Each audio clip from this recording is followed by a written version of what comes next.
You're about to walk into one of the most misunderstood relationship dynamics in psychology. What do you picture when you hear the word psychopath? Do you imagine criminals or extreme violence? Most people who meet a psychopath don't meet him in a dark alley. They meet him on a dating app. They meet him at work. They meet him at church. They even meet him through mutual friends. And at first, he doesn't look dangerous. He looks unusually attentive, very charming, and even safe. If you're new here, I'm Bonnie Adams, a licensed family therapist, and as someone who grew up in a family system fragmented by generations of addiction and abuse and living a majority of my own life in survival mode, I know how crucial it is to have the space to start living again, and that's why I've dedicated my life to helping people recover from addiction and pathological relationships and regain their true selves so they can end the cycle and finally lead peaceful, fulfilling lives. And today we're going to talk about the Psychopath's Playbook. What Sandra Brown from the Institute for Relational Harm Reduction and Public Pathology Education has spent years documenting is something many survivors recognize immediately once it's explained. They've all lived it. They'll all tell you the exact same stories. They can all recount. It's like these personalities are cookie cutter. They come out of this machine on this conveyor belt and wreak the same havoc over and over and over again in so many people's lives. They follow very, very specific patterns, and once you see them, you can't unsee them. In fact, you become almost like the psychopath whisperer, and you can see them a mile away. So there are 3 stages that commonly appear in relationships with individuals who have psychopathic traits: idealization, devaluation, and discard. And you've probably heard those words floating around if you've listened to anyone talk about narcissistic relationships. So you're probably very familiar. But those 3 words fail to capture the deeper mechanisms happening underneath. Psychopaths use trance, they use emotional conditioning, and they use neurological manipulation of attention, bonding, and threat detection. And understanding those pieces helps explain something that survivors struggle with deeply: why they didn't see it sooner. Let's talk about the beginning, because the beginning is the most powerful part of the relationship, because it sets the stage for the rest of the relationship. It is designed to be this powerful. And this stage is idealization. This stage feels extraordinary. Not just good, absolutely extraordinary. It seems he is intensely interested in you. He studies you, he mirrors your interests, and he asks questions most people don't ask. You might say something small like, you enjoy hiking in the mountains, and 2 days later he's talking about the exact trail you mentioned. You mention a childhood story, conversation you're having, and he remembers it weeks later in detail. It feels like being deeply seen, but there's a neurological dynamic happening here. Human beings bond through attention and emotional intensity. When someone gives you concentrated attention, your brain releases dopamine, and dopamine creates anticipation and excitement. Add emotional intimacy to that, and now you're getting oxytocin. Oxytocin is the bonding hormone. And now your brain begins coding the relationship as important very quickly. Too quickly. During this stage, survivors often report feeling understood and like they've met their soulmate, and the relationship escalates quickly. You may hear things like, "I've never felt this way about anyone before. I feel like we were meant to be together. I've never told anyone these things. I feel like you understand me. I feel like you're the only person who understands me." Those aren't random statements or mere pillow talk. And I want you to listen to me here, because this is extremely important. These are actually bonding accelerants. They don't mean these things. They tell you that they've never felt this way because they're actually incapable of feeling the way that they're describing to you. Here's where the trance and suggestibility comes in. When someone floods you with attention and emotional connection, your brain shifts into a focused state. This is called attentional narrowing. Your brain begins filtering for confirming information, and you notice the good. You overlook the strange. Now imagine this. You meet someone who texts you every morning and every night, and all throughout the day he's checking in constantly. He remembers everything you say. At first, it feels kind of romantic. He brings you coffee at work. He introduces you to his friends quickly, starts integrating you into parts of his life pretty quickly. He talks about the future, but scattered in that experiences are small inconsistencies. They're maybe glaring sometimes too, though. A story that changes slightly, a former partner who's described as crazy, a job history that seems oddly vague, like there's not super verifiable details. Your brain notices these things, okay? But the emotional bonding system suppresses the alarm. Why? Because your brain is receiving high reward signals. Dopamine rewards anticipation, oxytocin builds trust, serotonin stabilizes mood when connection feels secure. This chemical cocktail makes the relationship feel meaningful and safe. Meanwhile, the psychopath is studying you. Psychopathy is associated with reduced activity in parts of the brain involved in empathy and emotional processing. Research on psychopathic traits often points to differences in the amygdala and ventromedial prefrontal cortex. Why is that important? Well, those areas of the brain are what normally help people feel emotional resonance with others.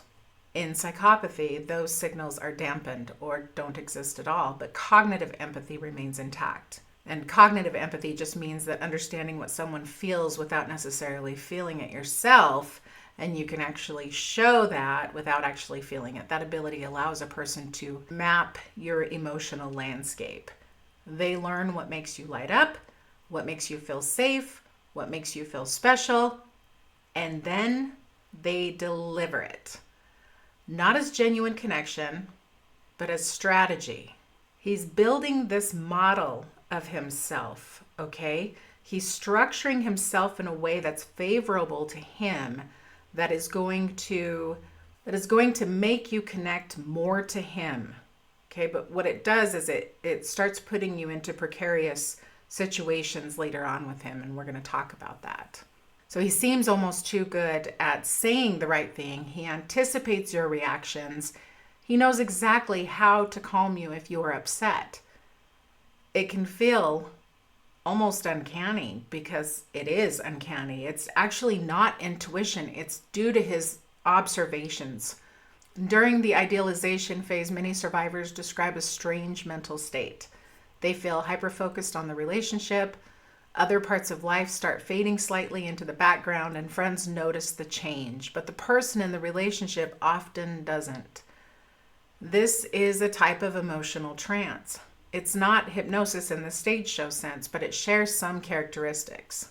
Your attention narrows. Remember the attentional narrowing. Your emotional investment deepens and your critical thinking softens slightly because your brain has categorized this person as safe based on the model of himself that he's built. And that state increases your suggestibility. You become more receptive to the other person's framing of reality, their reality, which is often extremely diluted. If he says an ex was abusive, you're going to believe it. If he says a coworker was jealous, that explanation feels plausible, and your brain is trusting the source because trust has already been chemically reinforced. This is why red flags get missed, not because someone is naive, but because your brain has entered a bonded state. The shift from idealization to devaluation rarely happens all at once. It begins with subtle changes. Maybe he'll make a sarcastic comment or a criticism disguised as concern. You're such a smart person. I would have expected more from you, where you start to doubt yourself, or a moment of coldness, right? At first, it feels really confusing and you think maybe he had a bad day. Maybe you misunderstood something. Then he becomes warm again, and that warmth feels like relief. This creates something powerful in the brain. This is intermittent reinforcement. Behavioral psychology shows that unpredictable rewards create the strongest attachment patterns. Slot machines work this way. Sometimes you win, sometimes you don't. Your brain keeps trying because the reward might come back. Relationships with psychopathic individuals often begin to operate on this schedule. Warmth, distance, criticism, affection, apology, charm. Your brain starts chasing the return of the original connection. Now, stage 2 is devaluation. This is where survivors often start questioning themselves. The tone of the relationship shifts, and the same person who once admired everything about you now finds fault. Your personality becomes too sensitive. Your needs become dramatic, and your memory becomes wrong. It's appearing here. Gaslighting is a systematic denial or distortion of reality in order to destabilize someone's confidence in their own perception. You might say something simple. I remember you said you were working late last night, and he responds calmly, I never said that. You must have misunderstood me. The conversation moves on, but something lingers in your mind, a tiny thread of doubt. Now, maybe not doubt about him, but doubt about yourself. Now multiply that by dozens of moments over months, and your confidence in your own perception slowly erodes. Meanwhile, the intermittent affection continues. He brings you flowers after an argument, or he apologizes with emotional intensity, but the pattern doesn't stabilize, it cycles. Criticism followed by charm, distance followed by intimacy, and you start trying harder. You're trying to get back to the early version of him, trying to repair something that feels broken, but the early version was never stable. It was constructed. Psychopathy often involves sensation seeking and boredom. Once the novelty of the idealization stage fades, stimulation comes from conflict, control, and manipulation. Control becomes a subtle theme. He might isolate you from friends or criticize people close to you. He might frame himself as the only person who truly understands or cares about you. And again, this works because your brain has already bonded.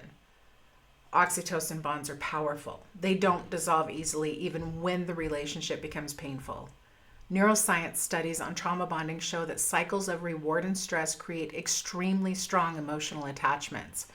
Your brain is literally trying to restore equilibrium. And you might notice something else here. Your nervous system is now on alert. Probably literally always. You scan conversations for tone changes, you monitor his mood, you adjust your behavior to avoid conflict. This state of hypervigilance is utterly exhausting, but it also deepens the bond. Your brain interprets survival effort as investment. The more effort you put in, the more important the relationship feels. Now, people ask why survivors stayed, which baffles me because there's already so much shame there. The question assumes that the clues were obvious, but they rarely are. Psychopathic individuals often maintain a very convincing public image. They're charismatic, likely professionally successful, they're socially skilled most of the time. Friends may say things like, he seems like such a great guy. And that external validation reinforces the internal narrative, and your brain begins assuming the problem must be something you are doing. Meanwhile, the manipulation continues. He may provoke arguments and then accuse you of being unstable. He may create jealousy and then accuse you of being controlling, or your emotional reactions get used as evidence against you.